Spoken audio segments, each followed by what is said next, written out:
နက်ကိုလည်းသူများတွေလိုမချုပ်ခဲ့ပဲကျိုးတော်နဲ့ခတ်သွားပါတယ်ဂျိုးသားကအလူကန်ပုံးထဲကပတ်စံကိုတန်ကြုံနဲ့ထိုးပြီးလှမ်းကောက်ပါတယ်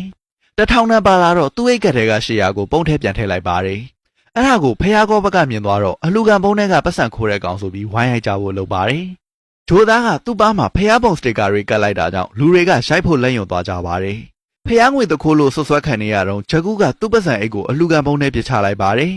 ဒီလူကသူ့ပတ်စံအိတ်ပြုတ်ကျသွားလို့ပြန်ယူပေးနေတာပါလို့ဖះလူကြီးကိုကူပြောပေးပါတယ်ဖះလူကြီးကပတ်စံအိတ်ထဲကပတ်စံတွေအားလုံးကိုယူထားလိုက်ပြီးအိတ်ကိုပဲပြန်ပေးလိုက်ပါတယ်ဂျကူးကသူ့ဘာလို့အဲ့လိုတွေလုပ်နေလဲဆိုတာလိုက်ပြီးတော့ဖះကိုတွေးဖို့ဆူတောင်းပြီးအလူငွေ200ထည့်လိုက်ပေမဲ့ခုထိဖះကိုမတွေးလို့သူ့ပတ်စံပြန်လာယူတာလို့ပြောပါတယ်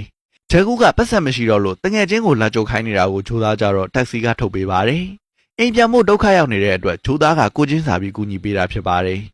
သူ့ကိုဗမာနေလဲလို့ဂျကူးကမေးတော့ဒေလီမှာဟိုတယ်ငှားရတာစေးကြီးလို့ရဲစခန်းမှာနေတယ်လို့ပြောပါတယ်ရဲစခန်းကအခန်းကမပေးရတဲ့အပြင်ထမင်းတော်အလကားကျွေးလို့တွက်ချေကြိုက်ပါတယ်